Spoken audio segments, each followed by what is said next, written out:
अब जौनपुर में 8 बार रिकाउंटिंग हुई। जब एक बार हो गया प्रत्याशी जीत गया तो फिर रिकाउंटिंग कराने की क्या जरूरत। फिर रिकाउंटिंग में फिर जीत गया 6 बार जीता, फिर 7वीं बार हरा कैसे दिया गया। 2022 के चुनाव उत्तर प्रदेश के खत्म हो चुके हैं। भारतीय जनता पार्टी को प्रचंड बहुमत भी मिल गया है। लगभग से मतलब प्रचंड के लगभग, प्रचंड उसको कह सकते हैं जो पहले मिला था 2017 में, उससे कुछ कम सीटें मिली हैं, लेकिन उनका वोट परसेंटेज ही बढ़ा है और भारतीय जनता पार्टी जीत गई है। विपक्षियों के अब किसी तरीके से कोई ना कोई वक्तव्य आने शुरू हो गए, आते भी हैं, अच्छे हों या बुरे हों, लेकिन एक चूक की तरफ इशारा कर रहे हैं ओपी राजभर। ओम प्रकाश राजभर समाजवादी पार्टी के साथ जुड़े हुए थे। सुभाषपा इनकी पार्टी थी, पहले भारतीय जनता पार्टी के साथ थे, अब ये समाजवादी के साथ लड़ रहे थे। राजभरों का काफ़ी वहाँ पर वर्चस्व है उस वाले एरिया में जहाँ से बिलोंग करते हैं। उन्होंने कहा कि चुनाव के अंदर गड़बड़ी की गई है और सबूत के साथ उन्होंने कुछ बातें कही। आपके साथ न्यूज़ 24 ने इसको छापा दिखाया है। लिखा कि ओपी राजभर ने बीजेपी पर लगाया सरकारी मशीनरी के दुरुपयोग का आरोप। बोले जौनपुर में 8 बार रिकाउंटिंग क्यों हुई। यानी कि एक बात मैं आपको दर्शकों को बताऊं, पहले आप काम करें कि ओम प्रकाश राजभर का एक छोटा सा वीडियो देखें, इसके बाद फिर मैं इसके परिप्रेक्ष्य में आपको बताऊंगा कि कहानी दरअसल क्या है। आप ये वीडियो देखें। भाई डीएम ना आदेश देगा, आरओ आदेश देगा, डीएम ना देगा आदेश। सरकार के इशारे पर नहीं चल रहा है। जब लखनऊ से डीएम को फोन जा रहा है कि मुझे ये सीट जीतनी किसी कीमत पर, वहाँ पे तो सब लोग मौजूद होते हैं, पीठासीन अधिकारी भी रहते हैं, सब लोग उनके होते हुए फिर मारपीट क्यों हो रही है। अब जौनपुर में 8 बार रिकाउंटिंग हुई। जब एक बार हो गया प्रत्याशी जीत गया तो फिर रिकाउंटिंग कराने की क्या जरूरत। फिर रिकाउंटिंग में फिर जीत गया 6 बार जीता, फिर 7वीं बार हरा कैसे दिया गया। ये सवाल खड़ा हो रहा है कि नहीं खड़ा हो रहा है। तो आपने दर्शकों को देख लिया। ओम प्रकाश राजभर का कहना है कि 165 सीटों पर लगभग घपला हुआ है और रिकाउंटिंग कराने के आड़ में ये सारे तमाम काम हुए हैं और इस पर भारतीय जनता पार्टी और तंत्र ने कुछ ऐसा घपला करते हुए भारतीय जनता पार्टी को जिता दिया जो कि वो सीटें हार रहे थे।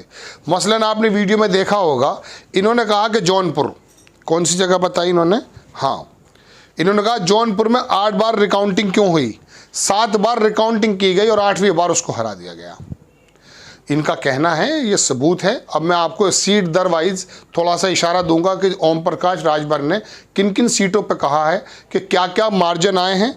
देखो दर्शकों, ओम प्रकाश राजभर ये हो या कोई दूसरा विपक्षी हो, दल हो, जब वो वापस आता है वो अपनी अपनी जो है सरकार पर आरोप भी लगाता है, कुछ कमियां भी बताता है, लेकिन तंत्र के खिलाफ जो बेईमानी का आरोप ओम प्रकाश राजभर लगा रहे हैं, उन बातों को इसलिए बल मिलता है क्योंकि कई सारी रिकॉर्डिंग जो अखिलेश यादव बता चुके, पीठासीन अधिकारी जो हमने पहले आपको दिखाया था, वो बात कर रहे थे कि कहाँ कहाँ ईवीएम मशीनों को चेंज किया गया है, कहाँ कहाँ किस तरह का टेम्परिंग की गई है, क्या क्या हुआ है।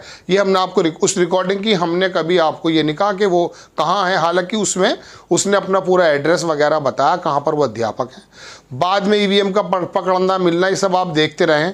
लेकिन अखिलेश यादव ने कहा था कि आदेश हुए कि देर तक काउंटिंग की जाए, यानी कि दोपहर 2 बजे तक, 1 बजे तक, 12 बजे तक जब रुझान आ जाएंगे और उसमें थोड़ा सा बढ़त अगर भारतीय जनता पार्टी लेगी तो बाकी सीटों पर आराम से रिकाउंटिंग के बहाने कुछ ना कुछ काम किया जा सकता है, ऐसा उनका इशारा था। अब मैं आपको दिखाता हूँ। ओम प्रकाश राजभर की आपने बात देख ली। अब अनुराग दीक्षित है, उन्होंने एक ट्वीट किया कि यूपी में भाजपा ने 7 सीट 200 वोट से, 23 सीट 500 वोट से, 49 सीट 1000 वोट से, जबकि 86 सीट सिर्फ 2000 वोटों के अंतर से जीती है।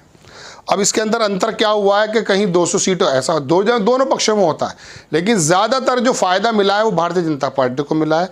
रिकाउंटिंग के बहाने ओम प्रकाश राजभर के आरोपों के मुताबिक उसको क्या किया है कि बार बार रिकाउंटिंग, एक ही सीट पर अगर 6 मरतबा रिकाउंटिंग होगी तो 100-200 वोट तो आराम से ऊपर नीचे हो सकती हैं, गलती हो सकती हैं।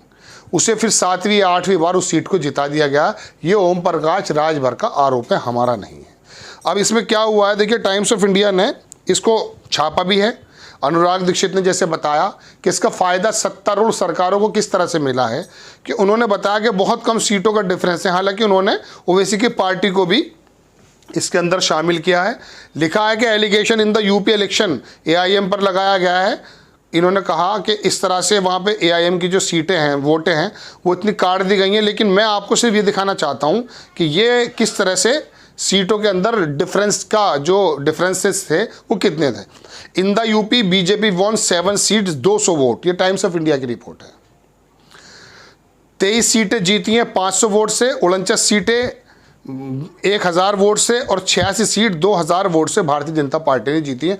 बड़ा गेन हुआ है इन ऑल दीज सीट्स। इसमें ओवैसी को has scored January and help the by BJP dividing. हाँ, ओवैसी का अच्छा रोल रहा है इसके अंदर, इनका कहना तो ये है। और इसके अंदर लिखा गया बिजनौर की जो एसपी आरएलडी है, इन्होंने फिर सीट वाइज तमाम बताया है। मैं आपको सिर्फ इस खबर से ये दिखाना चाहता था कि आपको ये पता चल जाए कि ये जो लिखा है अनुराग दीक्षित ने जो ट्वीट किया है, ये बेसिकली टाइम्स ऑफ इंडिया ने बताया। और यहाँ पर तमाम जो घपलेबाजी का आरोप ओम प्रकाश राजभर लगा रहे हैं, और अखिलेश यादव ने भी पहले बोल दिया था, तो लगभग इतनी सीटों पे इतने कम मार्जिन से यदि जीत हार हो रही है तो वहाँ रिकाउंटिंग अगर होगी तो क्या परिणाम निकलेंगे, इसका बात का सहज अंदाज़ा आप कर सकते हैं। अधिकारियों ने आखिर में किस तरह का रोल अदा किया है या किस तरह से रुझान आने के बाद उनकी नज़रें बदली हैं, इसका भी आरोप यहाँ पर कई जो है तमाम जो कैंडिडेट्स हैं वो लगाते आए हैं।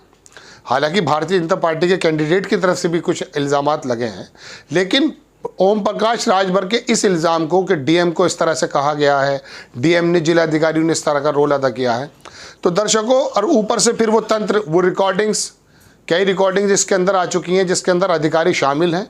उन्होंने इस बात को बता दिया था पहले ही कि वाराणसी के अंदर किस तरह से घपला होने वाला है, अयोध्या या लखनऊ में किस तरह से घपला होने वाला है, वो अधिकारी पहले से ही अपनी रिकॉर्डिंग लीक हो चुकी है उसके अंदर। अब ये चुनाव आयोग का काम है कि उसका संज्ञान ले और उसके अंदर कार्रवाई करे, लेकिन ऐसा कभी भारत के इतिहास में हमें तो याद नहीं पड़ता कि एक मर्तबा जब सरकारें बन जाती हैं तो वो उसके बाद सरकारों को उलट पलट दे। मेरी याद में तो कोई बात नहीं है।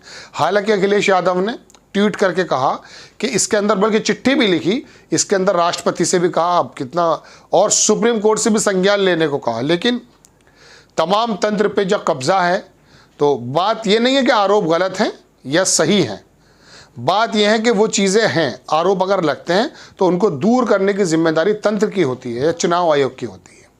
अब चुनाव आयोग अगर संज्ञान में लेके इस काम को ना करे, देखिए एक बात सुनिए दर्शकों, आपने देखा होगा टीएन शेषन के ज़माने से तक की तो मिसाल दी जाती है, लेकिन जब भी चुनाव आते हैं तो अधिकारियों को इधर से उधर इसलिए किया जाता है ताकि रिफ्रेशमेंट मिल जाए।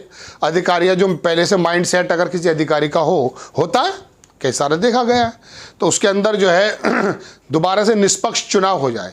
लेकिन आपने देखा ये चुनाव ऐसा है कि जिसके अंदर जो योगी आदित्यनाथ जी ने अपनी जो है पूरी उत्तर प्रदेश के अंदर तैनाती कर रखी थी, उसमें कोई ज़्यादा जो है ना हेर फेर नहीं किया, इक्का दुक्का सीट को छोड़ करके, इस ज़िले को छोड़ कर, एक बरेली का शायद बदले गए थे कोई और।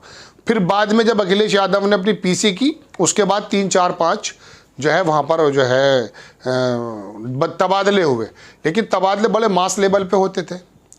और गुजरात पुलिस का इसके अंदर रोल है, जैसा कि योगेंद्र यादव ने बताया। ये तमाम चीज़ें जब इकट्ठी एक साथ हो जाती हैं तो शक की सुई और ज़्यादा गहरी हो जाती है।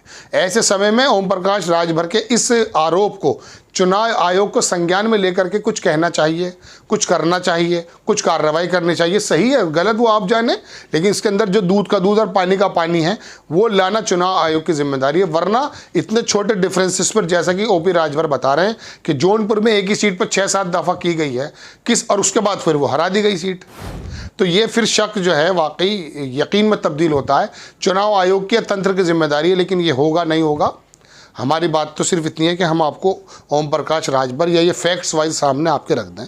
बाकी तो ये तंत्र के ऊपर डिपेंड है कि वो ये सरकारों के ऊपर कि वो किस तरह का इसमें एक्शन लेते हैं।